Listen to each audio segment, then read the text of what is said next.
തറക്കല്ലിട്ട് 15 വർഷമായിട്ടും Kozhikode medical college bus സ്റ്റാൻഡിന്റെ നിർമ്മാണ പ്രവർത്തനങ്ങൾ ഇതുവരെ ആരംഭിച്ചിട്ടില്ല. ബസ് സ്റ്റാൻഡ് വരുമെന്ന പ്രതീക്ഷയിൽ സമീപത്തെ കാത്തിരിപ്പ് കേന്ദ്രം 2 വർഷങ്ങൾക്ക് മുൻപ് പൊളിച്ചു മാറ്റിയിരുന്നു. ഇതോടെ നൂറുകണക്കിന് വരുന്ന യാത്രക്കാരാണ് ദിവസം പൊരുവേലിൽ ബസ് കാത്തു നിൽക്കേണ്ട ഗതികേടിലായത്. ദിവസവും നിരവധി ആളുകൾ വന്നു പോകുന്ന മെഡിക്കൽ കോളേജ് പരിസരത്ത് ബസ് സ്റ്റാൻഡ് നിർമ്മിക്കണമെന്ന നിരന്തരമായ ആവശ്യത്തെ തുടർന്നാണ് 2009 ബസ് സ്റ്റാൻഡിനെ തറക്കല്ലിട്ടത്. എന്നാൽ ഭൂമി സംബന്ധമായ നിയമപ്രശ്നങ്ങളെ തുടർന്ന് നിർമ്മാണം നിലയ്ക്കുകയായിരുന്നു.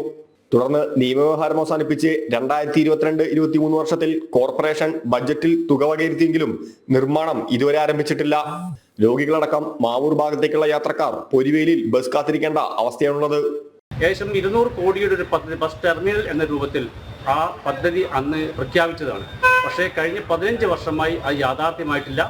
അവിടെ സാധാരണക്കാർ മാവൂർ ഭാഗത്തേക്കും അങ്ങനെ മറ്റു ഭാഗത്തേക്ക് പോകുന്ന സാധാരണക്കാർ നിന്നിരുന്ന ഒരു ബസ് കാത്തിരിപ്പ് കേന്ദ്രത്തെ അത് പൊളിച്ചു മാറ്റുകയും ചെയ്തു. അപ്പോൾ സാധാരണക്കാർ ഏറെ ബുദ്ധിമുട്ട് അനുഭവിക്കുന്ന ഒരു പ്രദേശമായിട്ട് ഇന്ന് രോഗികളും അവരെ കൂട്ടിരിപ്പുകാരും ഒക്കെ വളരെ ബുദ്ധിമുട്ട് അനുഭവിക്കുന്ന ഒരു സ്ഥിതിവിശേഷമാണ്. കാത്തിരിപ്പ് കേന്ദ്രമില്ലാത്തതിനാൽ പ്രദേശത്ത് അപകടങ്ങളും പതിവാണ്.